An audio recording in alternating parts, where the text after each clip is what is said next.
What happens when you don't do some spring maintenance on your grill? Clogged airways, bitter tasting food, broken parts. It's a mess. To avoid that, I'm going to show you 5 tips and one more extra tip that's going to blow your mind. In today's video, I'm going to show you how to clean out your egg, make sure all the hardware is ready for the season, adjust your bands, check your gaskets, and make her as pretty as a prom date. Number 1 out of my 5 tips to do is we're going to clean this baby out, and we're going to start with a nice fresh egg. Now this may sound basic, okay, but cleaning out your egg, I want you to be very careful because it's filled with ceramic parts, okay? The convector is ceramic, so be careful when you're handling it. What you want to do is take it out, and what I did is I laid down a towel down here on the floor. Just place everything down on a soft mat or a towel. This way you don't have to worry about anything breaking. The next thing we want to take out is our fire ring, okay? When you take it out, before you set it down, take a look at it, inspect it, see if there's any, oh, look at that. See, I've got a crack in mine. Now, it is still usable, but eventually that crack is going to lead to more cracks and it's going to break. So we want to put that on our list of things to fix. Next thing, we're going to take all of our charcoal out and take all of our ash out. In here, I have a kick ash basket, okay? All you need to do is give this a good shake. Okay, you can see we have some briquettes left over from a previous cook. Guess what? Those briquettes are still good. We're not going to throw those out. Nope, we're saving those. But look at all of that ash down in the bottom. Now that we've taken all our charcoal out, what you want to do is scrape down any extra ash that you have here. And there's a number of ways you can clean this out, okay? This is actually a kick ash can, so I can just lift it out. But if you don't have one of these, there's a number of ways you can do it. You can use your hands, scoop it out like this and throw it away, but that's kind of creating a mess. That's getting real dirty. So let me go get an extra tool that's going to show you a super easy way to do this. A shop vac is your friend. A shop vac is going to be the easiest way to clean out all your ash. It gets everything out. So first start, we still have our fire bowl in there, so we're going to go ahead and get this going.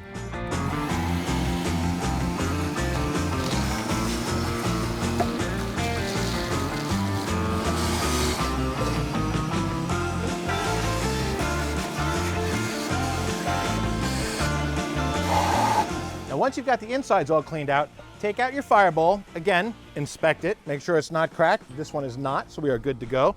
Now you'll notice that there's a ring of ash around the outside. That fire bowl has 5 holes in it that lets air breathe through. So now you're gonna get ash down in there. So it's a real good idea to clean out this ash as well. Now, while we're cleaning, okay, a good idea is to take a ball of aluminum foil. Just a regular old aluminum foil here, okay? You're gonna scrape out the dome and scrape out the base. We wanna get everything off here. We wanna get all that old ash, all that old buildup off there and start nice and fresh for the new season. And do the same thing for the bowl.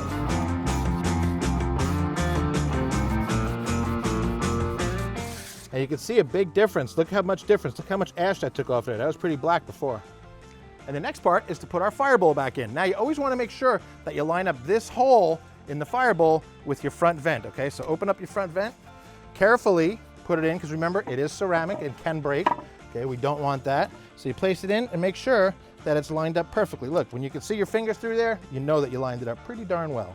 Next goes the fire ring. Okay, even though it's broken, we're gonna put it back in, because I can still use this just the way it is.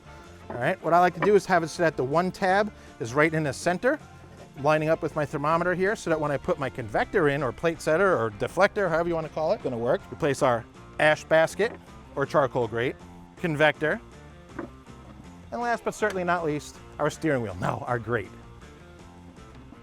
And there you go. Now we have a cleaned out egg. Time to go to step number 2.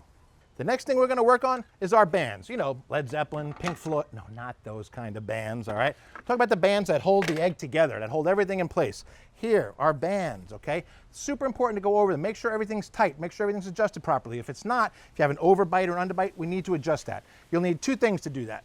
2 different wrenches, okay? One's a 7/16 and one's a 1/2 inch. That's what you're gonna need. So there's more to just adjusting the bands. We wanna also inspect the bands, make sure they're still in good shape. These are painted metal. If the paint starts chipping off, they will start to rust. Now this is not too bad, so I'm not gonna overly worry about it. If it was rusted through or starting to make it look weaker, then I would worry about that. While you're working on your bands, you wanna take your wrenches, go around and just make sure that everything is nice and tight. So I'm gonna take my 7/16 and just put it on and just make sure everything is nice and tight, okay? The last nuts and bolts that I want to talk about, it's right here on the back, and it's what holds the bands together. Okay, notice that they have a slight bend to these bolts. They're supposed to be bent. It comes right from Big Green Egg. All right, but you always want to make sure that these are nice and tight. There's nothing worse than these loosening up and you're not aware of it. You open it up and you see that dome just fall right out. There's no stopping it. So take the time, take your 1/2 inch wrench and just make sure these things are nice and clamped down. You cannot tighten them enough. Those bolts are supposed to be bent. That's how tight they need to be. And the last thing I like to do, I just like to spray them up with a little bit of lubricant, okay? This also helps prevent rust, but anywhere that the hinges move, you want to give a little shot. At each little joint and intersection, make sure that it's open and closing nice and smoothly. 2 down, 3 to go. Our next step is we're going to check out our regulator cap and our daisy wheel, okay? We have to make sure this is in proper functioning order. Now what we want is an easy moving daisy wheel or regulator cap, okay? If you're not familiar with the daisy wheel, it's the older style. It has the holes in the top like this where you spin it. You're gonna treat them the same way, okay? But if you have a problem with this, what you do here at this point is mine's pretty clean, but it's gonna be a lot of gunk built up on here if it's sticky, all right? Scrape all that gunk off. Take a razor blade, whatever you can, scrape all that gunk off. Do the same thing to the bottom underneath the lid here because it will build up there as well, okay? Now, if that does it and it still stays stuck, what you're gonna do is pull off the rubber, okay? Pull off this little rubber piece here, and there's a small little rubber piece that goes right here where the rain cap goes, okay? Pull both of those rubber pieces off, and when you have your grill nice and hot after you're done cooking, take this off and just throw it down into the fire or onto the grates direct, okay? You wanna burn all that old gook off. That's how you're gonna get this to move like this. Okay, on to step 4. We're going to look at our gaskets. Very, very important, okay? The gaskets are what goes in between the dome and the base, okay? And it makes you have a good seal so that you're not losing smoke. Not seal. Seal as in airtight, no smoke coming out seal. Now, what you're going to do is you're going to look to see if it's too matted down. Check it like this. Go around and see if it's going to come up anywhere, okay? If your adhesive has gone off of there, you need a new gasket. Do the same to the top and to the bottom. Now for this kind of gasket, this is an original equipment gasket from Big Green Egg. For something like this, okay, you want to make sure that you still have some gasket left and that it's stuck perfectly. If it's not sticking right, it's not going to seal right. You want it to seal right. We've made a video on how to put a Rutland gasket onto your Big Green Egg, so you can check that out. But I personally like the original equipment ones here. We have this gasket replacement kit on our website, okay? And it's really great because it comes with a roll of gasket, all the gasket you'll need to do top, bottom, and a ring around the chimney so that your top stays on nicely. And it also comes with the tools to do it, all right? And instructions. It's real simple. All you have to do is just peel this old gasket off. It comes with a scraper. You use this to scrape around here. Just make sure there's none of the old adhesive left on here.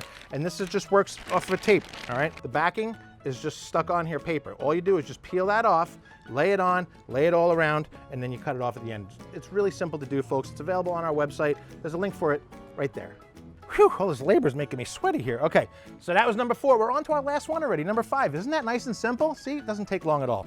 But now that you got the insides cleaned out, your gaskets are in shape, your bands are good to go, you're ready to start grilling, right? No! The first thing everybody's gonna do is they're gonna see it, so you wanna make sure it's nice and clean, all right? One big thing, no abrasive cleaners. Say it with me. No abrasive cleaners. You don't want a chance wrecking the appearance of your egg, okay? So, Big Green Egg makes this exterior ceramic cleaner. I find it works really well.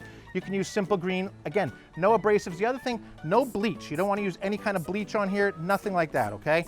I like to let it sit for 10, 15 seconds, sometimes even 30 if I'm feeling crazy, and just wipe it off, okay? All right, clean your gauge off here. You can clean your top. This stuff cleans everything. Don't do it when your grill is hot. Don't do it when the grill is hot. Do it when the grill is cool, okay? If you have some seriously stuck on stains, after a while of using these things, they build up oils inside of them. You'll cook real hot, and all of a sudden you're gonna get this ooze coming out of here. They actually make an exterior stain remover also. So if you find yourself with some black or brown stains on here, just a little bit of this, a little bit of elbow grease, you'll be looking good in no time at all. There. Now, isn't she pretty? She's ready for the prom. And those are my 5 tips for spring cleaning and maintenance on your Big Green Egg. You can do some other things too, okay? Some people like to do a clean burn. We've done videos on that. If you want to leave your convector in when you do the clean burn, you can do all of that as well.